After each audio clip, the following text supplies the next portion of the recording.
Exercise 4.3 इसके पहले concept देख लो, ठीक है। हम द्विघात समीकरण क्या रहता, a x square plus b x plus c. माना द्विघात समीकरण क्या है, a x square plus b x c plus c equal to 0, a है, ठीक है। ए क्या है यहां पर, एक्स स्क्वायर का गुणांक, ठीक है। ए क्या है, एक्स स्क्वायर का गुणांक। बी क्या है, ए बी सी क्या है यहां पर अचर पद है। अब बी के स्थान पर हम 1 2 3 4 5 लिखते हैं ना, 4x square plus 3x plus 6। तो यहां पर ए का मान क्या है 4, बी का मान क्या है 3, सी का मान क्या है 6। ये हमने बताया है आप लोगों को, पीछे भीमा समझ लो। तो ये हमने बताया है, ठीक है, कि 4 3 6 जैसे यहां पर अचर पद है, यहीं पर ए बी सी है, ठीक है। अब इनके मान कुछ भी आ सकते हैं, ए की जगह पर हम 1 2 3 4 5 लिख सकते, बी की जगह पर लिख सकते, सी की जगह पर। अब एक विविक्त कर रहता है, ठीक है, विविक्त कर बी स्क्वायर माइनस 4ac हम निकालेंगे, ठीक है। बी स्क्वायर माइनस 4ac दो भिन्न वास्तविक मूल होंगे यदि, जो हम बी स्क्वायर माइनस 4ac निकालेंगे, बी स्क्वायर माइनस 4ac क्या है, बड़ा है 0 से। यदि 0 से बड़ा है तब क्या रहेंगे, दो भिन्न वास्तविक मूल होंगे, वास्तविक मूल होंगे, ठीक है, वास्तविक मूल। फिर हमने क्या लिया, बड़ा लिया 0 से, तो दो वास्तविक मूल होंगे, ठीक है, मतलब अस्तित्व होगा। और अब बी स्क्वायर माइनस 4ac हम बराबर लेंगे 0 के, तो दो जो मूल हैं वो बराबर होंगे। अब बी स्क्वायर माइनस 4ac छोटा ले लें यदि 0 से, कोई वास्तविक मूल नहीं होता, मतलब कि वास्तविक मूलों का अस्तित्व नहीं होता, कोई वास्तविक मूल नहीं होता, ठीक है। पहले तो इसे लिख लो। अब इसके बाद हम देखेंगे क्वेश्चन।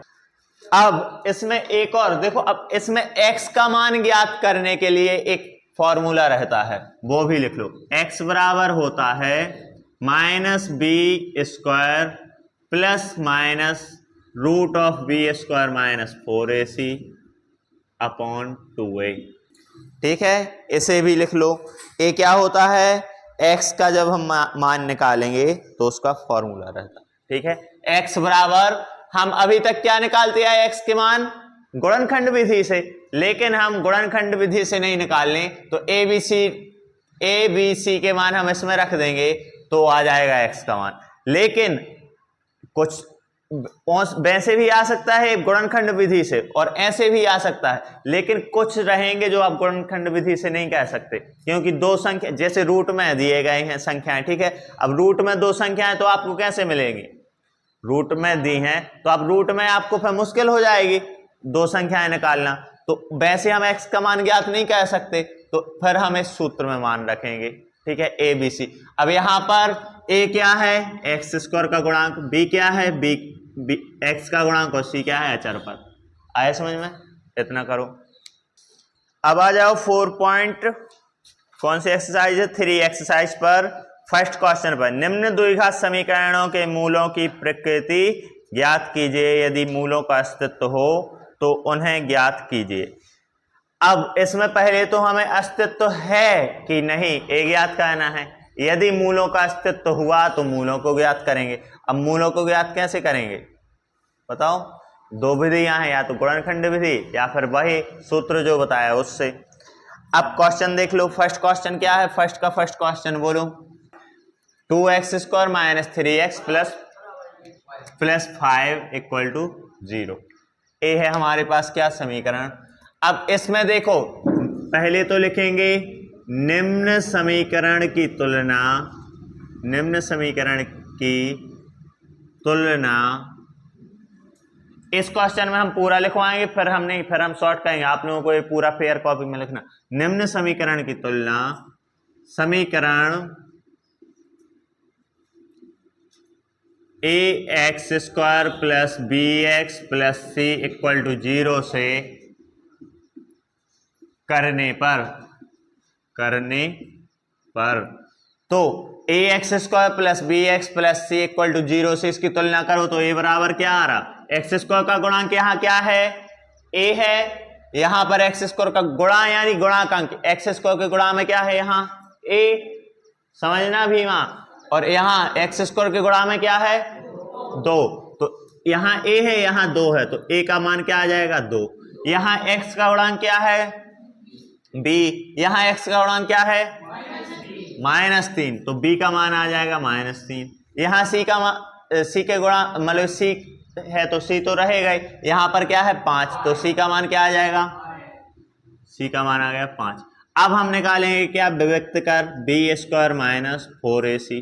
अब बी स्क्वायर यानी कि -3 तो -3 का स्क्वायर, अब -4 a लिखा है तो 2, ठीक है, या फिर यहां नहीं आया समझ में, यहां पे देखो बी स्क्वायर यानी बी के कितना है -3 तो -3 का स्क्वायर -4 a यानी कि 2 गुणित में 2, कुछ नहीं लिखा है यहाँ यानी कि गुणा का है ना, फिर गुणा में c यानी कि 5 का 2 हल, 3 का स्क्वायर होता कितना 9, और इस यदि सम संख्या की घात रहती है तो माइनस का हो तो वो प्लस में हो जाता है मालूम, तो 9 जो है वो प्लस में हो जाएगा तो प्लस के 9 रहेगा, -4 का 2 में गुणा करो कितना, 8 का 5 में करो 40, कितना आ गया -31 आ गया। अब देखो बी स्क्वायर -4ac, देखो बी स्क्वायर -4ac कितना आया हमारे पास -31। अब -31 है जो वो 0 से क्या है बड़ा है कि छोटा, छोटा है, तो यानी कि बी स्क्वायर -4ac 0 से क्या है छोटा है, अर्थात हमें मालूम है कि यदि बी स्क्वायर -4ac 0 से छोटा है तो अभी देखो हमने लिखवाया था क्या होता, मूलों का अस्तित्व नहीं होता, तो मूलों का अस्तित्व, मूलों का कोई अस्तित्व नहीं है, यदि अस्तित्व होता तो फिर हमें मूल ज्ञात करने पड़ते, अस्तित्व नहीं है। अभी हमने लिखवाया है बी स्क्वायर -4ac बड़ा है 0 से तो 2 मूल रहेंगे, अस्तित्व होगा, यदि बी स्क्वायर -4ac बराबर है 0 के तो दोनों मूल क्या होंगे बराबर, क्या होंगे बराबर होंगे, समान होंगे, और बी स्क्वायर -4ac छोटा है 0 के तो मूलों का कोई अस्तित्व नहीं होगा। 3 कंडीशंस रहती हैं इसीलिए लिखवाया है, अब करोगे तो अब समझ में आ गया, आ गया क्यों लिखवाई थी हमने वो कंडीशन, आया समझ में, चलो इसको लिखो और फिर आगे करो तुम। सेकंड क्वेश्चन हमारे पास क्या है, 3x स्क्वायर ऋण 4 करनी 3 x धन 4 इक्वल टू 0। इसमें पहले तो समीकरण की तुलना समीकरण ax square plus bx plus c equal to 0 से करने पर, यहाँ एक्स स्क्वायर का गुणांक क्या है a, यहाँ एक्स स्क्वायर का गुणांक क्या है 3, तो a के स्थान पर 3 लिखा तो a बराबर आ गया 3। यहाँ x के गुणा में क्या लिखा b, यहाँ x के गुणा में क्या लिखा ऋण 4 करनी 3, तो b का मान क्या आ गया ऋण 4 करनी 3। यहाँ c है यहाँ 4 है तो c का मान क्या आ गया 4।